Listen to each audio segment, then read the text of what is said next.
Bueno, yo no tendría en mi memoria así una fecha ni una persona. Son varias fechas y varias personas, varios procesos.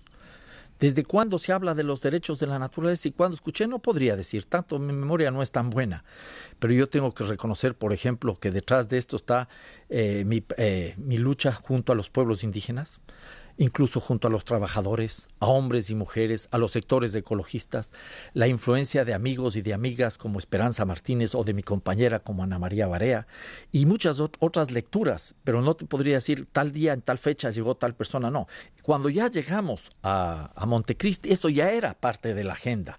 Luego vinieron muchas otras personas, personas del norte, personas del sur, el mismo artículo de Eduardo Galeano que llegó en el momento preciso. 2 o 3 días antes de que discutamos públicamente, y siempre la presencia de Eduardo Galeano, la pluma, la voz de Galeano, era muy respetada, nuevamente por los mayorcitos, no por los muy jóvenes. Bueno, seguir atentos, seguirnos apropiando de la Constitución, eso me parece a mí que es fundamental. La Constitución no es un cuerpo de leyes aburridas, escritas por unos juristas para que apliquen unos cuantos juristas. No, no, no.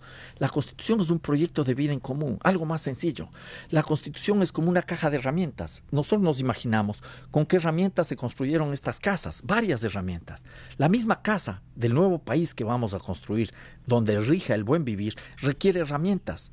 Herramientas para hacer democracia, para construir democráticamente una sociedad democrática. En esa caja de herramientas están nuestros derechos, están nuestras obligaciones, están las garantías para que se cumplan los derechos y para que cumplamos nuestras obligaciones. Deben estar las instituciones y de ahí se derivan las políticas y las leyes. Nosotros tenemos que apropiarnos de la Constitución. La Constitución no es del presidente Correa, no es del gobierno del presidente Correa, la Constitución es del pueblo ecuatoriano, que incluso votó por primera vez en historia, luego de una asamblea constituyente, por la aprobación de esta Constitución. Entonces, la gran tarea es conocer esas herramientas, apropiarnos de esas herramientas y usar esas herramientas. Solo así vamos a construir democráticamente una sociedad democrática. Pero yo diría que no solo los jóvenes de edad, sino los jóvenes de corazón tenemos que todavía seguir luchando hasta el último día. No hay que perder la esperanza. Un viaje a Sarayaco es un motivo para regresar con mucho más esperanza, y ustedes como comunicadores sociales tienen la obligación de transmitir a tantas personas que les gustaría estar presentes este rato y vivir este momento, hacer realidad que este momento se sienta en todas partes del planeta. Intervención del economista Alberto Acosta.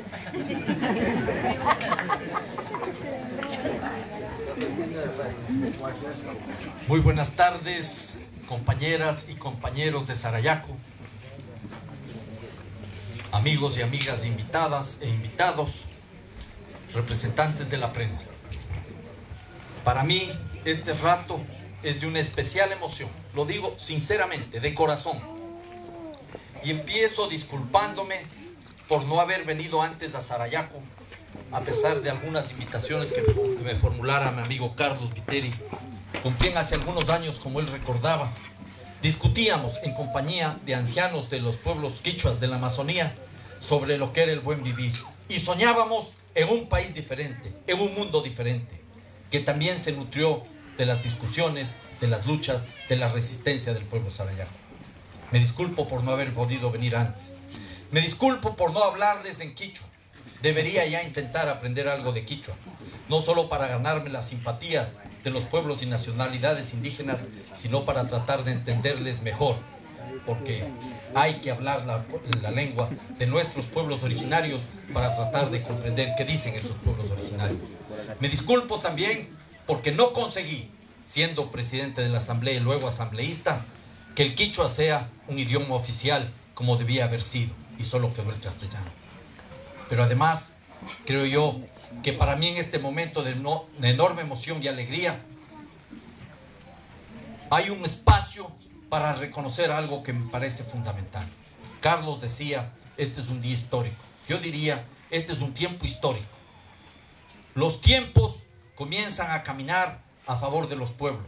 Las luchas son difíciles y complejas. Pero vemos que hoy mismo 3 tiempos confluyen en este instante. El tiempo de la resistencia, el tiempo de la justicia y el tiempo de la esperanza. La resistencia del pueblo sarayaco demuestra que ese es el camino de lucha cuando no hay apertura de los gobiernos y de las autoridades. Hay que resistir porque no podemos dejarnos imponer políticas de muerte como son muchas veces las políticas petroleras y las políticas mineras. La resistencia tiene razón de ser cuando esa lucha viene acompañada de propuestas, de esquemas para hacer posible una vida diferente, una vida digna, una vida sustentable, para hacer realidad el summa causai, que es la vida en armonía con nosotros mismos, con nuestros compañeros y compañeras y con la naturaleza sobre todo. La resistencia que se da aquí y que se da en otras partes del país. Estoy pensando en Quimsacocha, estoy pensando en la Cordillera del Cóndor, estoy pensando en INTA, es resistencia constructiva que permitirá hacer una patria diferente. Y decía también, este es el momento de la justicia. Y aquí dos compañeros abogados han explicado que cómo se está haciendo realidad paulatinamente el cumplimiento de las demandas o de las decisiones cautelares que tomó la Corte Interamericana de Derechos Humanos. Comienza a retirarse el material de muerte que es la pentolita, haciendo justicia al pueblo de Sarayaku. Pero en este mismo instante, en este mismo momento, se sigue procesando otro juicio histórico, el juicio contra la compañía Chevron Texaco por los atropellos a los pueblos amazónicos.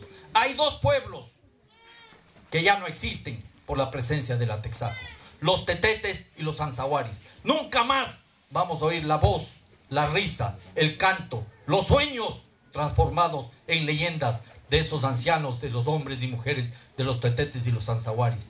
Y como un mensaje irónico para nuestra sociedad ecuatoriana, esos nombres están simplemente para denominar dos campos petroleros en el nororiente de la Amazonía. Este pueblo de Sarayaku está diciendo que eso no se va a repetir, que no vamos a permitir y que se tendrá que hacer justicia. Y aquí decía el doctor Chiriboga con razón, que si el Estado ecuatoriano tiene que asumir su responsabilidad, tendrán que asumir su responsabilidad también quienes a nombre del Estado ecuatoriano perjudicaron a los ecuatorianos y tendrán que pagar su culpa alguna vez, porque solo así debe haber justicia en el país.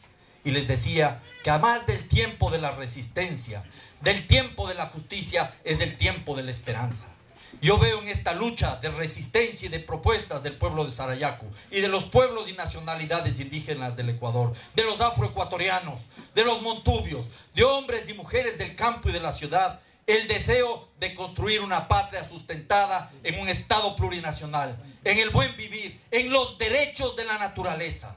Este es el momento de la esperanza y tengo mucha esperanza porque incluso desde este gobierno se está planteando este rato la posibilidad de dejar en tierra la cuarta parte o la quinta parte de las reservas petroleras en la zona del Yasuní, en el campo Ispingo, Tampococha, Tiputini, más conocido como Iteté. Es una propuesta de vida que surge desde el Ecuador profundo, no es una propuesta propiedad del presidente Correa y de su gobierno. Es una propuesta que hemos ido construyendo hombres y mujeres del campo y de la ciudad, a que hemos estado cerca de la lucha de los pueblos amazónicos como el de Sarayaku. Esta posibilidad de dejar una parte del petróleo en tierra es una demostración de que no solo es cuestión de discursos, sino de propuestas revolucionarias que ayudarán a mejorar la condición de vida de los pueblos amazónicos, de los pueblos ecuatorianos y de los pueblos del planeta. Ha llegado entonces el momento de reforzar las resistencias, de reforzar los procesos de justicia y de hacer realidad la esperanza. Muchas gracias. Cuyayay Pachacuti. Cuyayay.